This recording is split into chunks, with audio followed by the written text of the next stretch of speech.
Γεια σας φίλοι μου, εδώ με πάλι. Λοιπόν, σήμερα θα κάνουμε μία πλέξη η οποία μπορεί να την έχετε δει, αλλά εγώ θέλω να υπάρχει μες στο κανάλι μας γιατί είναι πάρα πολύ όμορφη, λέγεται Φαντεζία Άριχτα. Με αυτή την πλέξη, εάν δείτε εδώ, έχω ξεκινήσει εγώ ένα σκουφάκι. Είναι καταπληκτική η πλέξη αυτή. Αυτό είναι και για γυναικείο και για ανδρικό σκουφάκι, όπως βλέπετε, έτσι. Απλώς θα τη δείξουμε τώρα. Θέλω όμως να κάνουμε μαζί μετά ένα ωραιότατο αντρικό κασκόλ γραβάτα. Πολύ έξυπνο αυτό. Με αυτή την πλέξη. Οπότε θέλω να μου κάνετε μία πρακτική σε αυτή την πλέξη, γιατί θα κάνουμε ένα κασκόλ γραβάτα αντρικό και όχι μόνο βέβαια. Εντάξει, μπορεί να το φορέσουμε και εμείς, άλλο χρώμα, ας πούμε. Πολύ σύντομα. Δηλαδή μετά από το βιντεάκι αυτό θα γυρίσουμε το κασκολάκι, έτσι. Λοιπόν, πάμε να δούμε την πλέξη πρώτα και να μου την κάνετε λίγο πρακτική για να κάνουμε μετά το κασκόλ και το σκουφάκι, έτσι. Λοιπόν, πάμε. Δεν έχουμε πρόβλημα πόντων εδώ. Μου βάζετε όσους χρειάζονται. Στο κασκόλ εμείς θα βάλουμε 115 και θα κάνουμε αυτή την πλέξη. Αλλά θα τα πούμε όταν θα φτιάχνουμε το κασκολάκι. Έτσι λοιπόν 1, 2, 3, βάλουμε καμιά δεκαριά, ξέρω εγώ. Είναι εύκολη πλεξούλα, δεν έχει καμία δυσκολία. Απλώς έχει μια τσαχπινιά, ας την πούμε. Φτάνει αυτό. Δεν νομίζω να χρειάζεται παραπάνω. Λοιπόν, πάμε εδώ και κάνουμε ένα άριχτο. Αντί να μπούμε κατευθείαν εδώ, πιάνουμε το δεύτερο από τα σπαγκάκια του άριχτου και μπαίνουμε εδώ. Οπ, και τα κλείνουμε. Παίρνουμε το τελευταίο σπαγκάκι, μπαίνουμε εδώ και τα κλείνουμε μαζί.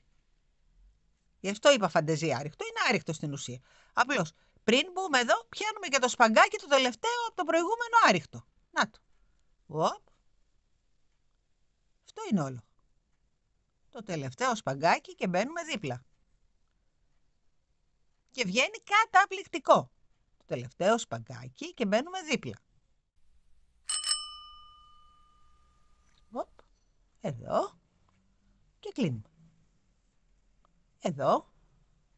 Δίπλα. Και κλείνουμε. Εδώ. Δίπλα. Και κλείνουμε. Εδώ. Δίπλα. Και κλείνουμε. Ωραία. Εκεί. Λοιπόν. Κάνουμε ένα στον αέρα. Γυρίζουμε. Μπαίνουμε μέσα στο πρώτο, όπως έχουμε μάθει και γυρίζουμε πάντα στα άριχτα, έτσι. Το κλείνουμε. Και μετά ξαναξεκινάμε τον ίδιο τρόπο. Δηλαδή, πιάνουμε το δεύτερο σπαγκάκι και μπαίνουμε δίπλα. Το τελευταίο μας σπαγκάκι και μπαίνουμε δίπλα. Και κάνουμε ένα άριχτο, κανονικά. Έτσι. Εδώ. Εκεί. Εδώ. Και κλείνουμε. Αυτό. Στο επόμενο. Και κλείνουμε. Αυτό. Στο επόμενο. Και κλείνουμε.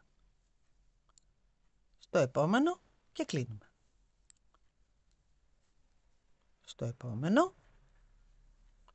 Και κλείνουμε. Σας δείξω και μια ωραία παραλλαγή τώρα. Στο επόμενο και κλείνουμε.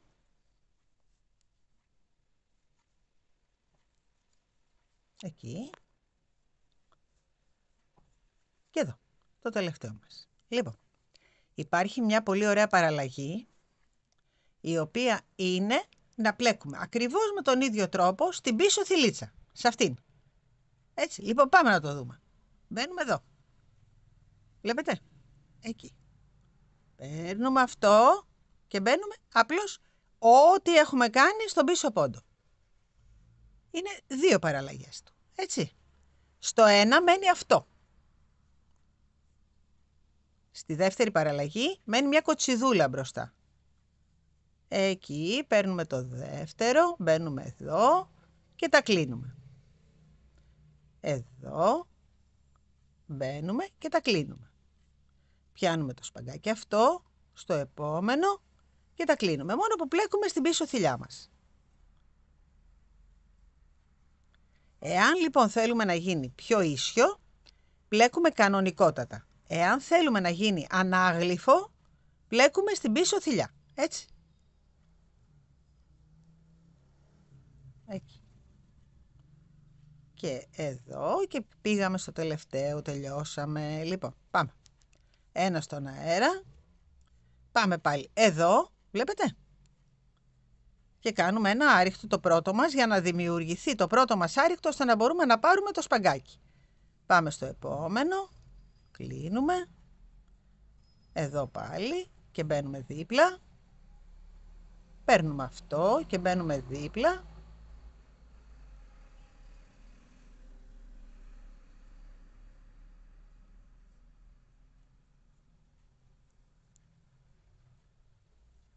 Δεν είναι πολύ εύκολο και πολύ όμορφο. Εκεί. Λοιπόν, το κασκολάκι λέω να το κάνουμε πιο ανάγλυφο. Να το κάνουμε την παραλλαγή, δηλαδή να μπαίνουμε στην πίσω θηλίτσα. Δεν είναι καλύτερο? Βέβαια, αν θέλουμε να κάνουμε τσάντα, πρέπει να το κάνουμε με τον άλλο τρόπο για να γίνει λίγο πιο σταθερή.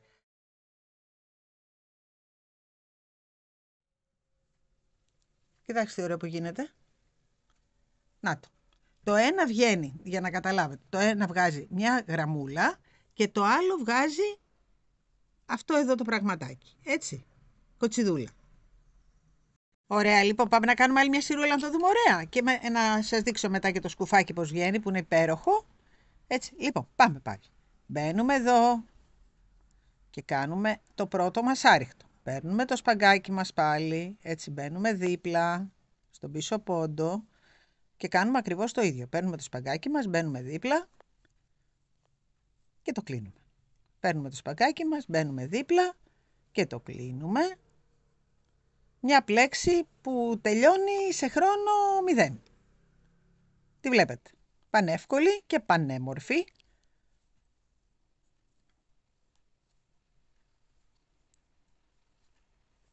Είπαμε ότι η ανάγλυφη δεν είναι για τσαντούλα, έτσι. Η ανάγλυφη είναι για να κάνουμε τα κασκολάκια μας, τους λαιμούς μας, τα σκουφάκια μας, τέτοια πράγματα, έτσι. Λοιπόν, εδώ και εδώ. Εκεί. Και κλείνουμε. Αυτό είναι. Λοιπόν, είδατε τι ωραία που βγαίνει? Να το. Δεν είναι πανέμορφο? Με το κοτσιδάκι του. Λοιπόν, αυτό ακριβώς το κοτσιδάκι τώρα είναι αυτό το κοτσιδάκι, το οποίο δεν πολύ φαίνεται γιατί είναι μπλε. Βλέπετε? Γι' αυτό το έδειξα σε αυτό το χρώμα. Αλλά άμα θέλουμε να κάνουμε τώρα ένα αντρικό κασκόλ, δεν μπορούμε να το κάνουμε σε αυτό το χρώμα. Εμένα μου αρέσει πάρα πολύ αυτό το χρώμα. Θα δούμε τώρα σε ποιο χρώμα θα το κάνουμε, θα αποφασίσω. Αλλά νομίζω ότι είναι χρώμα το οποίο ταιριάζει σε άντρα. Οπότε μάλλον θα το κάνουμε με αυτό. Θα κοιτάξω γιατί έχει πάρα πολύ ωραίο χρωματολόγιο το μερινό το μπουλκί. Θα επιλέξω έτσι ένα που νομίζω ότι θα σας αρέσει και θα το κάνουμε παρέα, έτσι. Λοιπόν, να ξέρετε όμως ότι στο κασκολάκι, επειδή είναι ένα ιδιαίτερο κασκόλ, είπαμε είναι κασκόλ γραβάτα, θα χρειαστούμε 115 πόντους και βελονάκι νούμερο 7. Οπότε, αν είναι, μπέστε στο site, εφοδιαστείτε με τα νήματα, θέλει σίγουρα 2. Μπορεί να πάρει και λίγο από το τρίτο, ανάλογα πόσο φαρδί θα το κάνουμε. Εγώ δεν είμαι της γνώμης ότι πρέπει να το κάνουμε πάρα πολύ φαρδί, έτσι. Θα το κάνουμε κανονικότατο για να μπορέσουμε να το σφίξουμε μετά στο τέλος, να γίνει τέλειο. Λοιπόν, εάν σας άρεσε το βιντεάκι, ξέρετε τι θα κάνετε. Κάντε εγγραφή στο κανάλι, πάτε στο κουδουνάκι να σας έρχονται ενημερώσεις, μπέστε και στο site και ρίξτε μια ψακτική εκεί πέρα γιατί έχει πολύ ωραία νήματα. Αλλά εγώ έχω μια δυναμία σε αυτό το νήμα γιατί έχει ένα 30% μαλλί. Και είναι και πολύ στριμμένο, δηλαδή είναι και για αρχάριους αυτό το νήμα. Γι' αυτό το χρησιμοποιώ, αν προσέξατε, πάρα πολύ στα δείγματα που βγάζω.